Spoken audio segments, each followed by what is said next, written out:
Good morning and welcome to the ILSoy Advisor webinar, The Soybean Saga, Learning from the 2019 Growing Season, brought to you by the Illinois Soybean Checkoff. I'm Jill Seiler and I will be moderating the webinar today.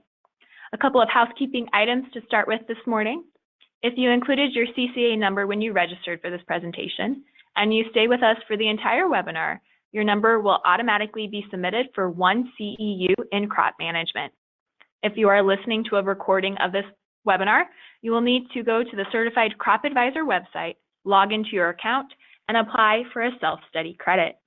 You can ask questions during the webinar by using the chat feature in the dashboard on the right side of your screen. There will be time for question and answers at the end of the presentation. Please keep your questions brief and to one point. Without further delay, I'd like to introduce today's presenter, Jason Carr.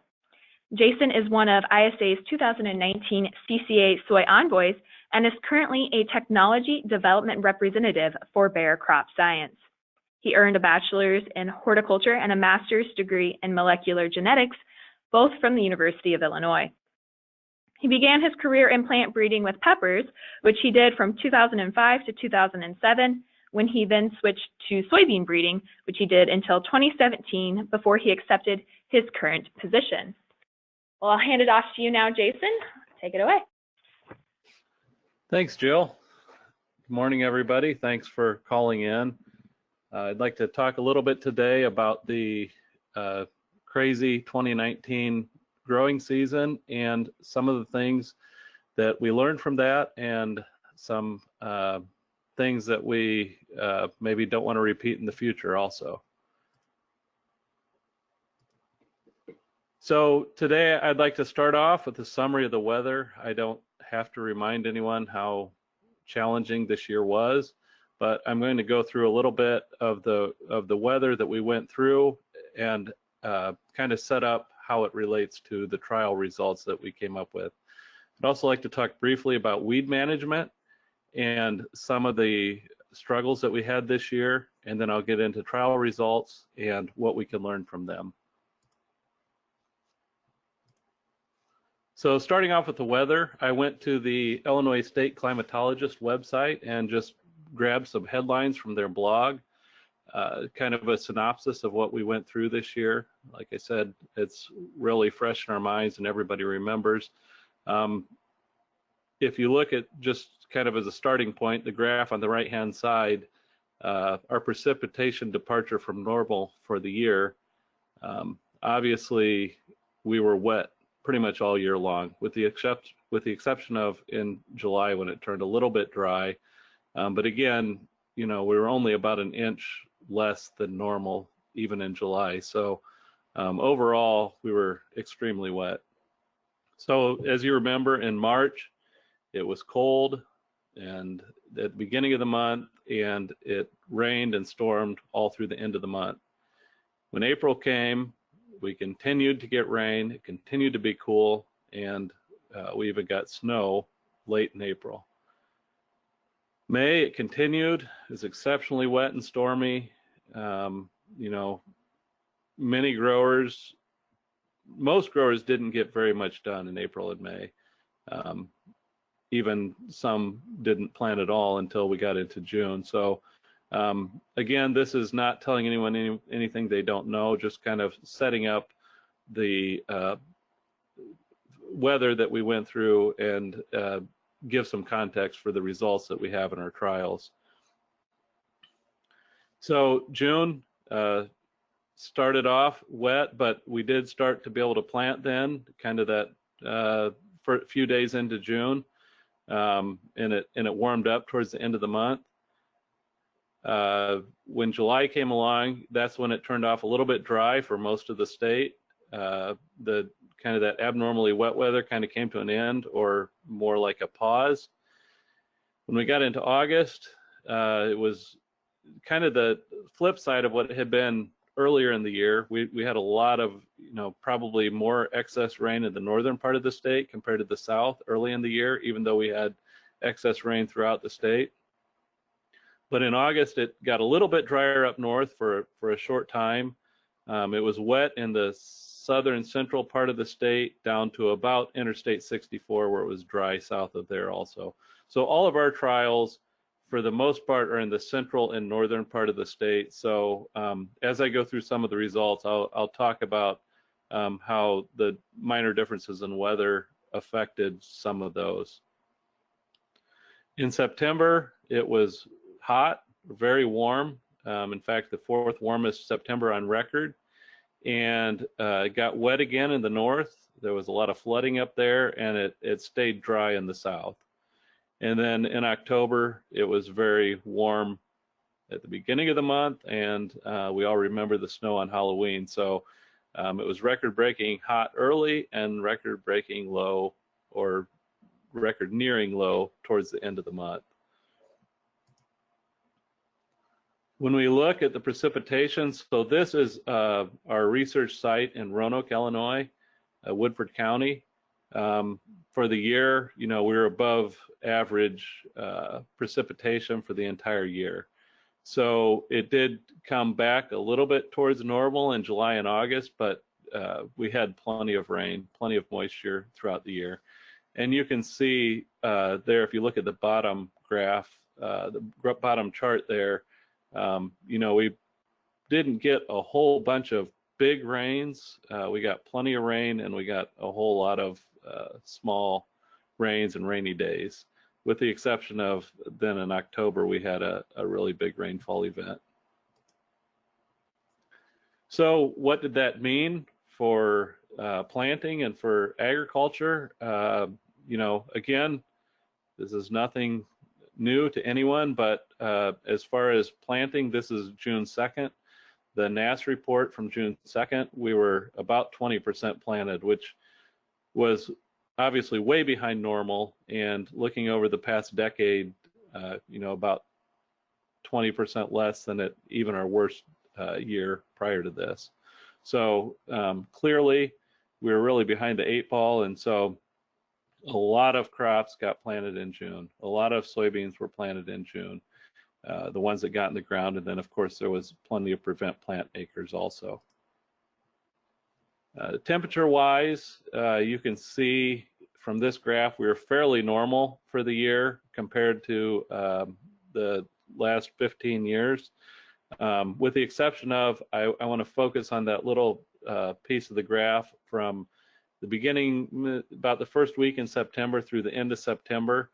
We were considerably normal, or higher than normal, for temperature during the daytime, and also at night we had higher than normal temperatures. So that clearly affected crop development. When we look at GDUs, and of course this is a soybean presentation, and you might say, why are we talking about GDUs? And I'll get to that in a minute.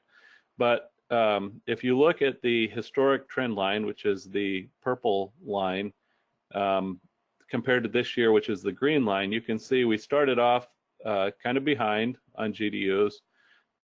Through July and August, we kind of caught up. And then in September and October, we had significantly higher GDUs than what we normally see. And so that did have some impacts on the corn crop. The corn, in some cases, the later planted corn did not mature normally as we would expect it to see with GDUs. And there's some academics that have provided some information on that and some reasons behind that. And I'm not going to get into that right now because this is obviously a soybean presentation. So what we'd like to talk about is, why do we care about GDUs when it comes to soybeans? So soybeans are photosensitive, right? Everybody knows, is kind of the common knowledge, that soybeans start flowering about the summer solstice, and they mature based on the length of the days. So that's true. Soybeans are daylight sensitive. The length of the night actually triggers the onset of, or triggers flowering and then the onset of maturity. However, as anyone with several years experience growing beans knows, that's not the whole picture. So when we plant earlier, we will flower a bit earlier. So if we get higher than normal early accumulation of GDUs, we're going to see earlier flowering. And so what does that mean? That extends the reproductive period, flowering for longer, and obviously that increases yield potential. So that's a good thing. Warm temperatures, higher GDUs earlier can give us higher yield potential.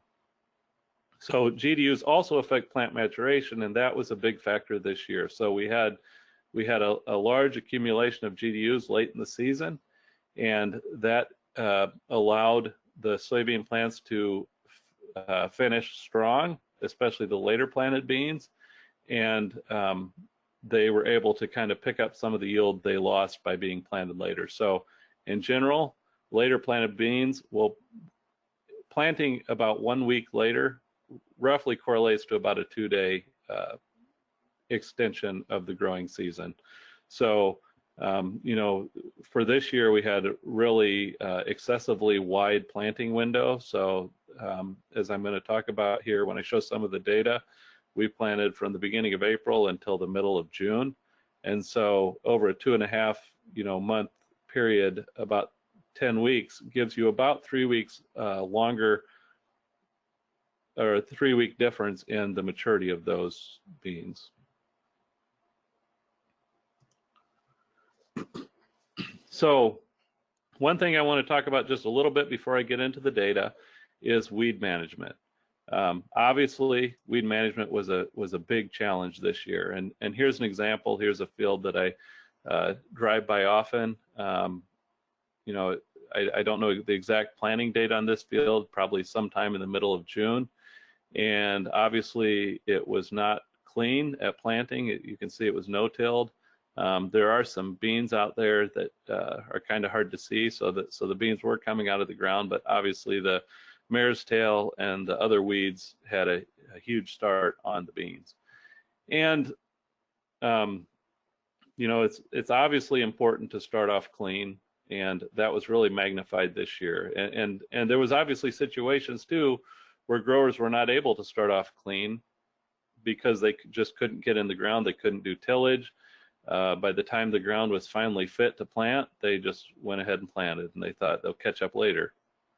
Obviously not a strategy that we want to encourage, or one that you know, is really the best way to go about weed control, and we all know that, but this year forced some decisions that were not optimum and weren't necessarily what growers would have chosen to do. So this same field, if we look at it a couple weeks later, they did actually come in and spray it, but it was kind of too late for a lot of these weeds. They were much bigger than the labeled size for application, and so, you know, it knocked it back a little bit in some cases. You can see the mare's tail, we knocked it back pretty good, but then you see it really was growing through that herbicide application, and you can see the effect on the pigweed species there also. Just another quick example here. We have another field that did not get sprayed early. It did. I did go by there, and there were a few weeds did die in that field at one point, but very few. So there was a single application of something made, but you can see there as we approached harvest, we had plenty of mature weeds, plenty of weed seed out there in that field. I want to kind of reference, if anybody caught Matt Montgomery's webinar last month, he talked about this a little bit, about weed management. In the previous slide that I showed with poor weed control, you could all see, maybe I'll go back to that for just a minute. We can see how many weeds are out there, and we can clearly see that that would have had an effect on yield. So there's a couple things to think about. You know, the grower probably thought, well, I'm going to save $40 or $50 on my herbicide applications. The crop isn't going to be worth anything. It didn't get planted until June. I'm just going to save that money. I think it's pretty easy to see here that there probably was a significant yield impact on this field. You know, at $9 soybeans, we're only talking about 5.5 bushels to make up a $50 investment. So I would say even in the short term, most likely that decision probably did not pay to forego the weed control in this field. But then we start thinking about long term.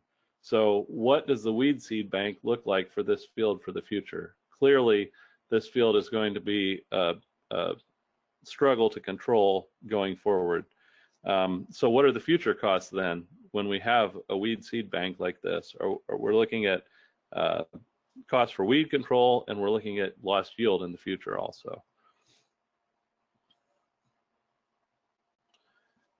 So like I said, I kind of stole, or I did steal Matt Montgomery's, one of his slides from the previous webinar. And he made a couple of really good points. He talked a lot about how do we, what's the best strategy for controlling weeds, and he talked about how, you know, the days are gone when we could use a single chemical, a single mode of action, and really control the weeds that we have out there. We have a lot of resistance issues, and it's important that we, you know, he talked about using a cocktail approach, multiple chemicals. We talk about overlapping residuals in a weed control program and how important they are. So, you know, his points were, don't be afraid if your weed management program doesn't make sense from a seasonal perspective, think long term. We, you know, the grower in the previous example maybe thought that it didn't make sense from a seasonal perspective. I would argue that it probably did make sense from a seasonal perspective, but when we think long term, we really, it really magnifies the potential problem. So, you know, when we don't think long term, we end up potentially with a field that looks like this one here in his example. So, you know, we like to recommend even overlapping residuals. So rather than get to a point where we're trying to control large weeds, we use good pre-plant and good residual chemistries that will prevent the plants from, the weeds from even coming out of the ground. So my colleague Eric Ift likes to say that the best water hemp is the one that never comes out of the ground. And I like that line, and you know, it's kind of a mindset shift. We should think about being willing to spray a field that looks clean. So, you know, myself along with everyone else, you know, I go out to a field and I look at it and I think, well, it's not quite time to make that post application yet because I don't see weeds, or I don't see very many weeds, or just a few weeds are coming out. But really, we for really good weed control, we should be willing to spray a good residual, come back on a field that's basically clean, and keep those weeds from coming out of the ground, and allow the beans to canopy, and we can get good weed control with the proper regimen of residual chemistries, and we're not focusing so much on those post-emerge weed applications.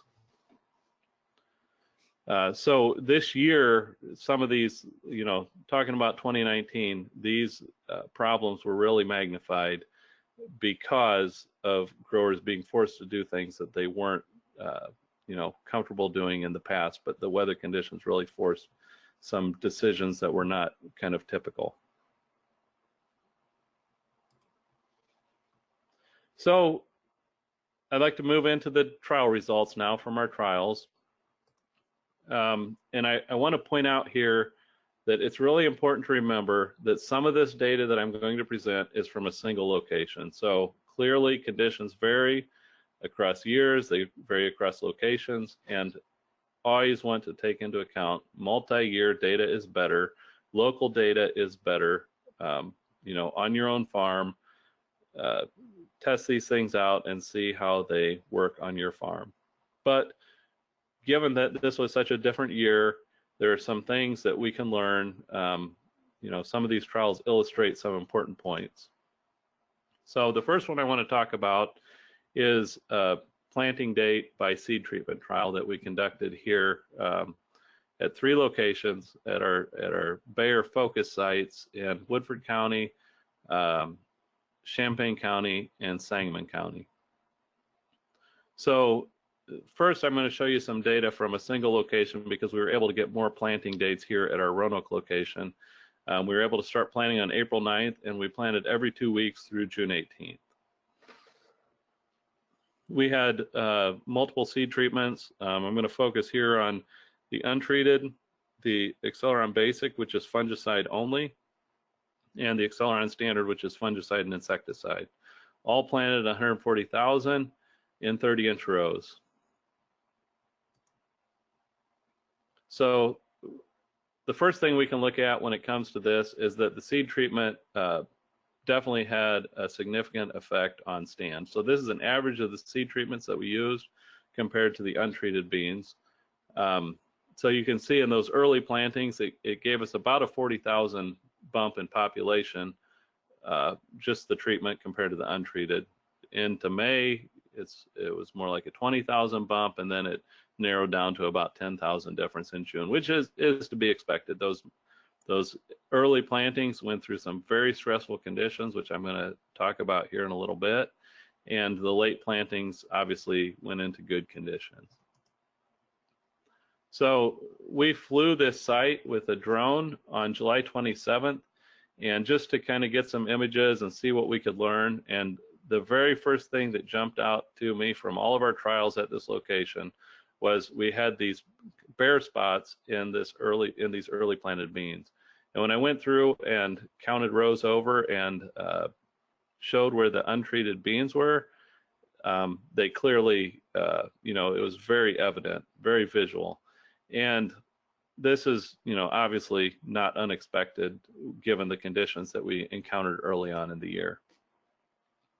So when we look at data, there's a couple things you can see from this graph. Not surprisingly, the seed treatments paid big early on, but even if we go to the very latest planting, we still saw yield advantage.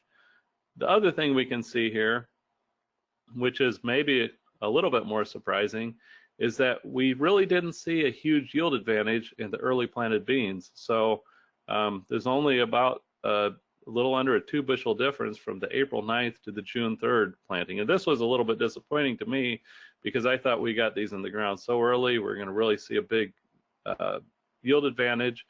But I'm going to show you some information here that helps to explain this a little bit. If we look over the last 2 years, multiple locations, multiple planting dates from our trials, we see advantage to early planting with highest yields being around April 20th, kind of that mid to late April timeframe, and then dropping off as we continue into June. So if you look at these, the x-axis on these graphs, the yield is expressed here as a percentage of maximum yield. So if we planted at 3 dates at a given location in a given year, the date with the highest yield would be 100%, and then the other 2 dates would be the corresponding percentage of that. So this is the way the University of Illinois presents their data, and this allows us to factor out the yield, the overall yield level of the site, and just focus on the,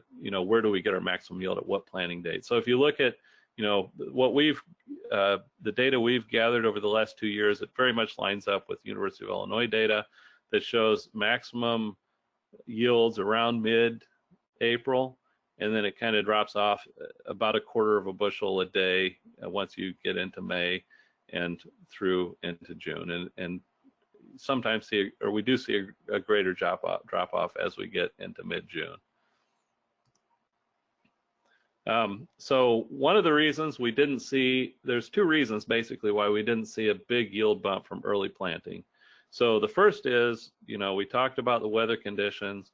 Those early planted beans were planted into very stressful conditions. So, here picture I was planting on April 9th, actually looked pretty good. The field looked pretty good. A week later it snowed, and it was cold, and it was cold for several days, and the soil stayed cool, and those beans did not emerge for over a month in some cases. And so, that obviously we reduced stand there before they even got out of the ground. And then if we look at, what happened after they came out of the ground, on May 16th, I have a picture here, and I think we attracted every bean leaf beetle in the county because we probably had, some of the only beans within quite a few miles that were out of the ground. And we didn't spray these beans with insecticide after the fact because we wanted to maintain the consistent treatment with the ones that we knew we were going to be planting later. And these, even the beans that received the insecticide seed treatment, that's really only good for about 30 to 45 days, gives protection for about 30 to 45 days. And obviously under the wet conditions, it probably reduced that protection just a little bit. And so we really didn't have any, by the time these beans came out of the ground, we were didn't have any more protection from the insecticidal seed treatment. Now, on the flip side, we talk about the June planted beans. They actually had really good conditions for development. So probably near ideal conditions for those late planted beans. I showed you earlier, and if we look at this kind of mid-August through the end of September, when some of the later maturity beans that were planted later actually were still filling out their pods. We had nice warm temperatures. We had good conditions. And when we get temperatures above 85 degrees, we can see seed abortion in the plants. And we didn't really have, we went over 85 a few days in August and September, but for the most part, we were kind of mid 80s, kind of low to mid 80s on a lot of days. And so we really had good conditions during that time. And then also low night temperatures. So speaking of below 50, basically high 40s to low 50s, if we see that for several days in a row, we can interfere with the plant metabolism during the day, leading to lower photosynthetic rates and leading to less pods on the plants. We didn't see that either. So if you look at this graph, the daily low temperatures, we basically didn't get below 50 until the beginning of October at night. So we also didn't have that stress on the plants. So we had good conditions. There was sufficient moisture throughout the growing season, basically, for those plants. Even when it turned off dry, in a lot of cases, there was still pretty good soil moisture in our central Illinois soils. Obviously the soils were very warm at that point when they got planted, and so they really took off, got out of the ground, and did well. And during the time when the soybeans were setting pods, it was warm and sunny. So here we're looking at a graph of 3 locations, and this is the seed treatment effect on yield. These were 3-6 soybeans and planted in April, May, and June. And we can see, obviously in April, no surprise there, we had a really big increase from the treated seeds from both the fungicide only and the fungicide insecticide treatments. In May, we saw less of a bump, and then in June we saw also an advantage. So across all dates, we saw about a 4 to 5 bushel advantage from seed treatment across planting dates. And this is not any groundbreaking data. This is as we expected, except maybe some growers would be surprised to learn that even in a June planting, when we don't have a great risk of soil-borne diseases, we still see a benefit to fungicidal seed treatment. So what can we take away from this data? So in 2019, we didn't see a huge benefit to early planting, but we know that from years of experience that early planting provides our greatest likelihood of maximizing yield. So another thing I'd like to real quickly mention obviously we know that seed treatments enable us to plant early, and that's what enables us to capture that higher yield. But all seed treatments are not created equal. So, we want to make sure that the treatments we're looking at protect against the diseases we expect to encounter. So, if we have a Phytophthora problem, we want to make sure that our seed treatment protects against Phytophthora. If we have an SDS problem, we want to make sure we use a product like, that's effective against SDS, something like Olivo, or there's other products out there in the marketplace. So, also important to remember that seed treatments can provide a yield increase even when we plant later. And again, I want to reference a little bit Matt Montgomery's presentation last month. He talked about spreading out maturities to minimize risk when planting, because we're not able to predict what combination of planting date and maturity of the variety that will allow us to maximize yield in the given weather conditions, because we don't know what's going to happen. So, in this year, obviously those later planting dates were surprisingly good because the soybeans were in their reproductive period during the good conditions. So it's always good to spread maturities, even if we're going to plant all of our soybeans fairly early. If we spread our maturities, we're able to take advantage of different, it kind of minimizes our risk by allowing us to maximize yield under the proper conditions when they occur throughout the year. Another trial that we did, and this one was placed more in the north, these were group 2 soybeans. So this one was grown at 3 locations in Woodford County, Kendall County, and DeKalb County. The wet conditions did not allow us to harvest the one in DeKalb County. So this trial was actually set up to look at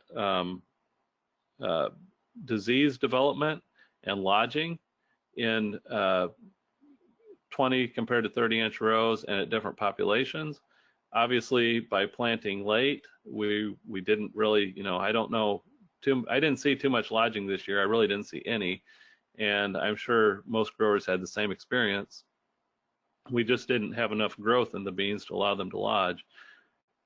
We didn't have a lot of disease development either because, same condition, the conditions were good after planting. And so really we weren't able to learn what we were really trying to learn from this trial, but we were able to get some good information on how row spacing and seeding rate affect yield in late planted beans. So if we look at the populations here, we planted from populations ranging from 60 to 160,000. These were actually small plots and replicated, so we had multiple replications at each location. We had 6 replications at each location. And again, planted in June. And if we look at the 20-inch rows, our best return on investment was in 20-inch rows at 100,000 seeding rate. If we went to 30-inch rows, we had to plant 160,000 population to get our maximum profitability, and we didn't even get to the point where we started to see yield decrease. So, the actual optimum population for ROI in 30-inch rows may have been even higher. Obviously, there's a couple reasons for this. In the 20-inch rows, obviously we could get to canopy sooner, and that would be the main reason. Whereas in the 30-inch rows, we need a higher population to make up for the fact that we didn't reach the canopy and allow the beans to reach their maximum yield potential. So again, just to reiterate, we saw the highest ROI from 20-inch row spacings, no surprise. Mainly due to more efficient use of sunlight. And I mentioned that the highest return on investment was in the 100,000 seeding rate and 20-inch row spacing. So, traditionally, we've obviously planted soybeans at a pretty high rate. Over the last several years, universities as well as companies such as us selling seed have started to recommend lower seeding rates. We can still see our highest yields at lower seeding rates. When we talk about planting in June, we always recommend planting a little bit higher rate. But you can see here in the 20-inch beans in this trial, even at 100,000, we were able to get our maximum profitability. However, in 30-inch rows, it took a higher rate. So clearly, later planted soybeans need higher populations to maximize yield than earlier plantings, but some of these rates are not necessarily as high as some growers may be considering planting. So here we kind of replicated this trial, but with group 3 beans. So this was planted more in the central part of the state. Some of these got in the ground a little bit earlier, mid-May, still relatively, normal to on the early side of relatively late through June 8th. We had a couple locations in McLean County, we had Sangamon County, Woodford County, and Adams County. So again, 6 reps per location, all the same seed treatment, and planted at populations ranged from 60 to 160,000. And these were all, the data presented here is all 30-inch rows. So kind of similar to what we saw previously in the previous data set. Here it took about 140,000 to maximize profitability. So again, the only surprise here possibly would be that what we would call the high seeding rate is maybe not what we would traditionally consider a high seeding rate, kind of a traditionally normal seeding rate. So the year that we had, the later planting, still at 140,000 seeds per acre, we were able to maximize our profitability. So, nothing real groundbreaking here either. At normal planting dates and with proper management, lower populations can often achieve maximum yield, but when we plant later, we want to increase population a little bit. And another thing, if we look back at that graph real quick, we can see that yield increased all the way from 60 to 160,000, but obviously that's not necessarily the most, the 160,000 was not the most profitable, and it was less profitable than even the 120,000 just due to reduced seed cost. We also had some fungicide response trials. These are interesting to me because a grower may say, do I really want to apply fungicide to June planted beans or later planted beans? Does it really pay? So we had a couple locations in McLean County and one in Woodford County. This was a combination of small plots and strip trials. So one of the locations in McLean County was strip trials, the other 2 were small plots. And we planted from 60 to 160,000, and again, all in 30-inch rows. So what we saw across these locations was that we clearly saw a response to fungicide application. So we applied Delaro at R3, and you can see the yield difference here, and you can also see the income difference. So our maximum profitability without the fungicide application was at about 120,000 population.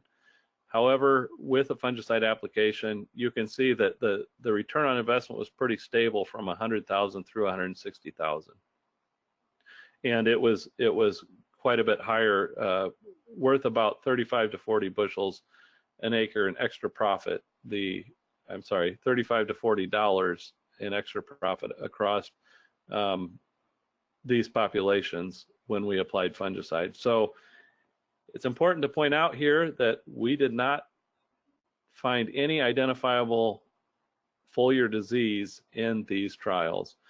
They were planted late. We did not see disease development. And so even in the absence of disease, we saw a really good response to fungicide, a positive return on investment to fungicide at these 3 locations.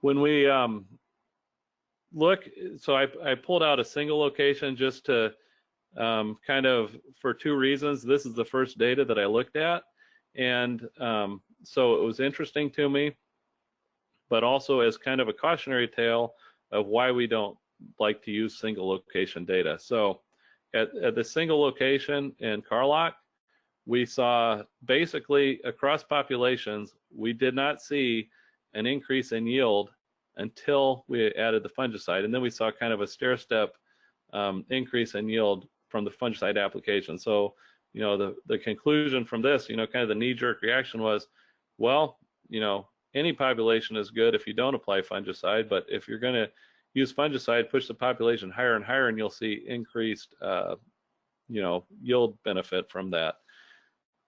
So, you know, we want to be careful that we don't read too much into a single location, and that's really why I included this graph here. So what do we take away from this? You know, fungicide application pays in beans, even with later plantings, and even when we don't see disease pressure. You know, in the later season plantings in 2019, we saw a bigger yield response to fungicide than we did to population. So, you know, if you noticed in the graph, the population, the seeding rate did not affect yield as much as the fungicide application did. And then, you know, our maximum profit was at 140,000 population with fungicide.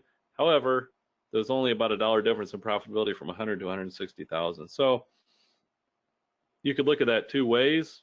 You know, around 100,000, you could still get your maximum profit. But if you wanted to increase seeding rate a little bit and add the fungicide, you know, even though this year it was pretty even, and the yield increase really was enough to account for the extra seed. But you may want to increase populations just a bit and allow you to have a little bit higher yield potential. You know, it pays for itself, and you might see an additional bump in some years. So just to kind of go through some conclusions here, you know, again, 2019 was unusual. It was historically unusual. It was a year that hopefully we'll never see again. So we don't want to make major operational changes based on what we saw this season. So we want to basically stay the course, use good agronomics. You know, when 2020 comes, I know the temptation is going to be to get out there and plant into bad conditions so that we don't see a repeat of what we saw in 2019, where, you know, some guys are maybe thinking, oh, I wish I would have planted in that small window when conditions were less than ideal at the beginning of May rather than not be able to plant until mid-June. But what we saw this year was that even those later plantings, you know, planting into the poor conditions early decreased our yield relatively, and planting into the good conditions late increased over what we would have expected to see, and we kind of saw a narrowing of the gap between the early and the later plantings. Another thing, you know, to remember for this year is to, when we're choosing varieties, you know, take 2019 results with a grain of salt. So we want to look at several years of yield data when choosing varieties. You know, we don't want to expect the 2019 winners to rise to the top again unless they have a history of strong performance. So just a couple things to think about for next year. What we learned from our trials were that when we want to get the greatest opportunity for maximum yields, we want to plant early. However, you know, I guess we just want to remember that because we've seen that over years of data. You know, don't overweight this year that we kind of saw that narrowing of the gap. So big takeaway from this year, probably the biggest to me was don't give up on the crop. Later planted beans still have the potential to yield very well. Another thing I learned and was that fungicide application, even in later planted beans, could still result in a significant return on investment. Again, you know, I don't feel like I can overstate this, is that multiple location, multiple year data is better. So even though we have multiple locations and some of the data that I presented, and we can learn from it, to really make good decisions, we should consider information from as many years as possible and as many locations as possible. I just want to real quick just mention there's a couple of other avenues where you can learn about some of the results that we have at our locations here in the state. We have a YouTube channel where we post results from our locations, and feel free to check that out if you want to learn more about some of these trials that I talked about, as long as some others. We have a podcast where we talk about some topics that are relevant to farmers and also to consumers. I encourage you to take a look at that. And then also we share a lot of our results through Twitter. So I just have listed here my Twitter account. It's NWILTDR. Don't expect to go on there and see pictures of my kid because I'm not a social media person, but we do use this avenue to share results from our trials throughout the year, some of the things we're seeing. So with that, I think we probably have some time for questions, so I will turn it back to Jill. Thanks, Jason. Great presentation. I think there was a lot of great trial results in there. And if you haven't listened to Jason's podcast yet, I encourage you to do so. They have some great guests on there as well. We do have time for a few questions, and the first one from our audience is, did you see any diseases this year? I know you said on the fungicide trial there wasn't a lot of disease pressure, but across your other locations, did you see any disease pressures or issues with disease? So we actually had several trials that we were hoping to get disease development in. We have some SDS trials where we look at combination of genetics and chemistry and how we can best